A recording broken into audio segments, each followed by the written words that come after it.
Hello, hello, hello mga kabarangay, mga kapwa ko ka-Mary Mart, mga kapwa ko renovated ng Mary Mart. So, kung kayo ay katulad ko na ni-renovate ng Mary Mart at meron kayong quota every month, so, para sa inyo ang video na ito. Alam nyo na ba o naranasan nyo na bang mag-BO sa Mary Mart?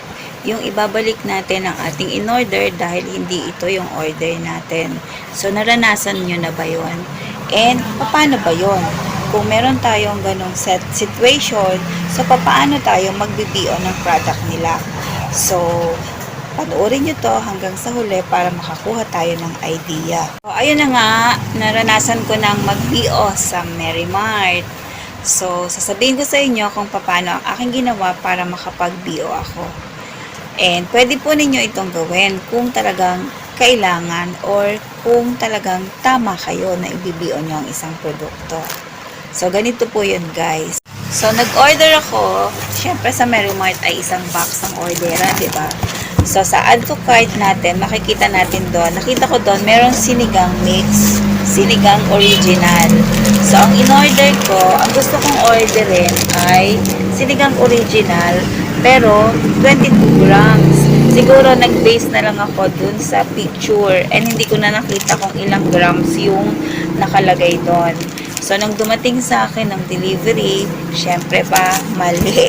And, pagdating naman ng delivery, hindi ko naman talaga yun na-check kaagad. Tinitingnan lang ang per box, pero hindi ko alam kung ano pa ang laman. Tsaka lang namin madidiscover na mali pa lang aking in-order pagka na-check na namin isa-isa ang aming deliveries. So, yun nga, hindi po ito ang aking order. Dapat, ang kailangan ko ay 22 grams kasi ito, hindi naman po talaga mabili dito sa aking tindahan. So, yun, since, isang box to, napakamahal. So, ang mahal-mahal nito, nasa 3,000 o 2 plus, 3,000 plus or 2 plus siya. Siyempre, nakakapanghinayang kasi ang laki-laki ng halaga yung mawawala sa'yo dahil hindi naman siya talaga fast-moving item dito sa tindahan. So, yun, nag-try ako na ibalik ko itong item na to. So, sa application, wala ka talagang makikita kung paano mo ibabalik, paano ka magre-return. Ang sabi kasi, siguro kung ayaw mo siya, pwede mo siyang i-cancel pag i-deliver pa lang nila. So, i-cancel mo na. And since hindi nga natin makikita kung ano yung in-order natin, so hindi ko na ipa-cancel kaagad. So, ayun, nagdesisyon na lang ako o nagtingin-tingin na lang ako kung paano ko siya maibabalik. So, may nakita ako na ways para makapag-BO. So, hindi ko alam kung paano ko nakita. Basta meron ako nakita doon kung paano mag-BO. And then, isinulat ko rito. Since wala yun sa app, so dito ko nakuha. Kailangan daw kung mag-BO ka, kailangan mong mag-email sa kanilang email address, which is wholesale-returns@merrymart.com.ph. So, nag-try akong i-email. Kasama nito, ang i-email mo ay kailangan yung customer name. So, ikaw yon, yung order number, and then date of delivery, and then item description, yung request, and reason for request. So, bakit mo siya ibinabalik, at saka supporting documents. Siyempre, pipicturean mo siya. So, itrinay ko, nagawa ko lahat ng hinihingi sa akin, tapos isinend ko sa email nila.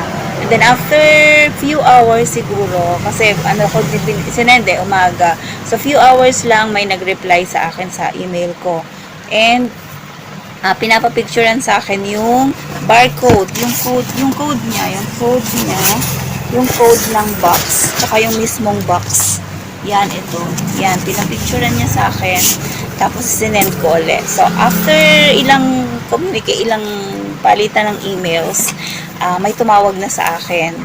And, sad to say, hindi ko to pwedeng ibalik. Hindi ko na siya maibabalik. Alam niyo kung bakit. So, yun nga, pwede naman daw magbalik, lalo na kung damage talaga yung product. So, ito, hindi naman po siya damage. Okay naman po talaga siya.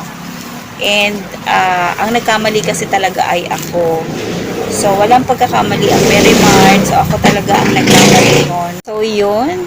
hindi ko na siya pwedeng ibalik kasi nga tama naman daw yung aking order, tama yung deliveries nila. Hindi ko na maibabalik yung items and kailangan ko na lang siyang i-push na ibenta kasi nga hindi ko na maibabalik. So, sayang naman kung hindi ko maibebenta. So, yun lang guys. Ilalagay ko dito kung paano ang mga kailangan. Susulat ko ang mga details sa pagpapalit kasi kung sakaling mangyari sa inyo na pwede nyo namang i-BO, so try nyo na lang i-BO.